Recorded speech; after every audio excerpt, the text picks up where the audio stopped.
Hello বন্ধুরা, তো বঙ্গোপসাগরে তৈরি হতে চলেছে বিধ্বংসী ঘূর্ণিঝড় ফেঞ্জাল। তো এই ফেঞ্জাল ঘূর্ণিঝড় কবে তৈরি হতে চলেছে এবং এর সর্বোচ্চ গতিবেগ কত হতে পারে? পশ্চিমবঙ্গ এবং বাংলাদেশ নাকি উড়িষ্যা, কোন দিকে এটি এগোবে? তো অবশ্যই এই ভিডিওতে তোমরা সব কিছু ডিটেলসে জানতে পেরে যাবে। তো অবশ্যই ভিডিওটি লাস্ট পর্যন্ত দেখবে এবং ভালো লাগলে কিন্তু চ্যানেলটি সাবস্ক্রাইব করবে এবং ভিডিওতে একটি লাইক করে দেবে। তো অবশ্য আমরা দেখে নিই আজ সোমবার। তো সোমবার তোমরা দেখতে পাচ্ছ এখানে কিন্তু শ্রীলঙ্কার কিন্তু কাছে অবস্থান করছে এই নিম্নচাপটি। এটি কিন্তু আস্তে আস্তে শক্তি বাড়িয়ে কিন্তু গভীর নিম্নচাপ, তারপর কিন্তু এটি ঘূর্ণিঝড়ে পরিণত হবে, যে ঘূর্ণিঝড়টির নাম হবে ফেঞ্জাল। তো এই ফেঞ্জাল ঘূর্ণিঝড়ের সর্বোচ্চ গতিবেগ কত হবে এবং কোন দিকে সেটি আস্তে আস্তে এগোবে, কবে এটি ল্যান্ডফল হবে, তো অবশ্যই এই ভিডিওতে তোমরা দেখতে পেয়ে যাবে। তো শেষ পর্যন্ত ভিডিওটি অবশ্যই দেখবে।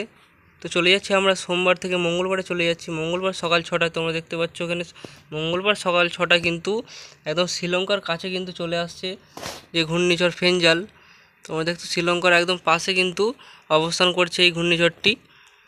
এর ফলে কিন্তু শ্রীলঙ্কা এবং যে ভারতের দক্ষিণের যেসব অঞ্চলগুলি আছে, উপকূলবর্তী যেসব অঞ্চল, সেগুলোতে কিন্তু মঙ্গলবার থেকে কিন্তু ভারী বৃষ্টি, কিছু জায়গায় মাঝারি কিন্তু বৃষ্টি শুরু হয়ে যাবে মঙ্গলবার থেকেই। তো আরও চলে যাচ্ছে, আমরা বুধবার চলে যাচ্ছি। বুধবার সকাল 6টায় তোমাদের হচ্ছে আরও কিন্তু শক্তি বাড়িয়ে ফেলেছে এই ঘূর্ণিঝড়টি। তোমরা এর গতিবেগ তোমরা দেখিয়ে দিচ্ছি যে বুধবারের গতিবেগ কেমন হতে পারে। বুধবার তোমরা দেখতে পাচ্ছ কিন্তু 80 কিলোমিটার কিন্তু প্রতি ঘন্টায় কিন্তু এর গতিবেগ থাকতে পারে।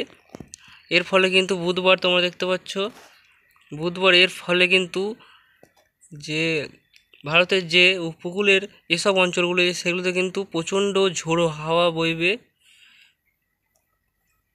এখানে দেখাচ্ছে, তোমরা দেখিয়ে দিচ্ছি কত কিলোমিটার বেগে, 50 থেকে কিন্তু 40 থেকে 50 কিলোমিটার বেগে কিন্তু ঝোড়ো হাওয়া এবং তার সাথে প্রচণ্ড ভারী বৃষ্টি কিন্তু শুরু হয়ে যাবে বুধবার। তো আরও চলে যাচ্ছে, আমরা বৃহস্পতিবার চলে যাচ্ছি।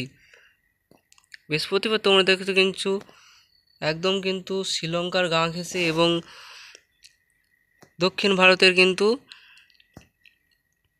একদম কিন্তু কাছে চলে যাচ্ছে নিম্নচাপটি এবং চেন্নাই থেকে তোমরা দেখতে পাচ্ছ চেন্নাই, পুদুচেরি এসব অঞ্চল থেকে কিন্তু অনেকটাই কাছে এবং এইদিকে কিন্তু এগিয়ে চলছে এই ঘূর্ণিঝড়টি।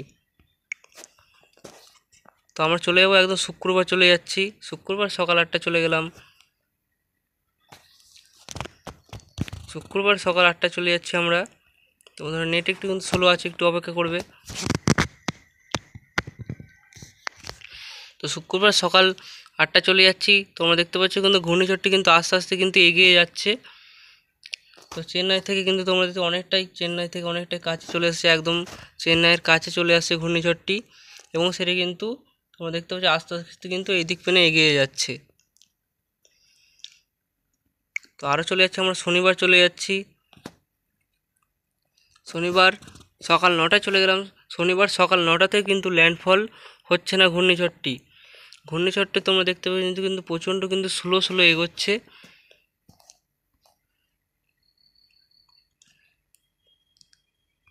প্রচণ্ড স্লো কিন্তু ঘূর্ণিঝড়টি এগোচ্ছে। আমরা চলে যাচ্ছি রবিবার সকালবেলা চলে যাচ্ছি। রবিবার সকালবেলায় কিন্তু ল্যান্ডফল হওয়ার সম্ভাবনা রয়েছে। সকাল থেকে ভোরের মধ্যে বা রাতের মধ্যে কিন্তু এই ল্যান্ডফলটি ঘূর্ণিঝড়টির হবে। তো থেকে রাতের মধ্যে কিন্তু বা শনিবার রাত থেকে রবিবার ভোরের মধ্যে কিন্তু এই ঘূর্ণিঝড় ফেঞ্জাল কিন্তু ল্যান্ডফল করতে পারে।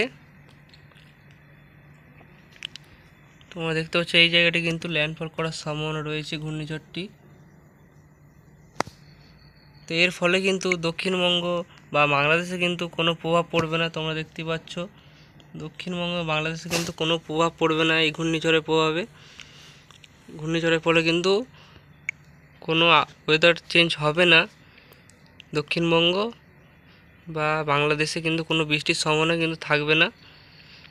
তো এই ঘূর্ণিঝড়টি কোন দিকে এগিয়ে চলে যাচ্ছে তোমরা দেখিয়ে দিচ্ছি। ঘূর্ণিঝড়টি কিন্তু রবিবারের পর কিন্তু তোমরা দেখতে পাচ্ছ রবিবার সন্ধ্যে দিয়ে কিন্তু শক্তি হারিয়ে ফেলছে আস্তে আস্তে। সেটি ঘূর্ণিঝড় যেটি ছিল সেটি কিন্তু নিম্নচাপে পরিণত হয়ে যাচ্ছে এবং সেটি কিন্তু আস্তে আস্তে তোমরা দেখিয়ে দিচ্ছি কোন দিকে এগিয়ে যাচ্ছে। আস্তে আস্তে তোমরা দেখতে পাচ্ছ এই ঘূর্ণিঝড় কিন্তু এইদিকে কিন্তু এগিয়ে চলে যাচ্ছে এবং সেটি শক্তি হারিয়ে আবারও কিন্তু আরব সাগরের দিকে চলে যাচ্ছে। তো বন্ধু, রবিবার কিন্তু এই নিম্নচাপটি স্থলভাগে প্রবেশ করার সম্ভাবনা রয়েছে এবং যে দক্ষিণ ভারতের যে এই অঞ্চলগুলি আছে আর শ্রীলঙ্কাতে কিন্তু প্রচণ্ড ভারী বৃষ্টির সম্ভাবনা থাকবে ঘূর্ণিঝড়টির ফলে। মঙ্গলবার থেকে কিন্তু এই বৃষ্টিটি শুরু হয়ে যাবে প্রচণ্ড, কিন্তু মঙ্গল, বুধ, বৃহস্পতি, শুক্র, শনি কিন্তু 4-5 দিন ধরে কিন্তু এই বৃষ্টিটি চলবে। সবথেকে বেশি বৃষ্টির সম্ভাবনা কিন্তু চেন্নাই, পুদুচেরি এই অংশগুলিতে কিন্তু রয়েছে। তো বন্ধুরা, এই ছিল আজকের আপডেট। তো ভিডিও ভালো লাগলে অবশ্যই চ্যানেলটি সাবস্ক্রাইব করে রাখবে, যাতে নতুন নতুন ভিডিও তোমরা দেখতে পারো। ধন্যবাদ বন্ধুরা ভিডিওটি দেখার জন্য।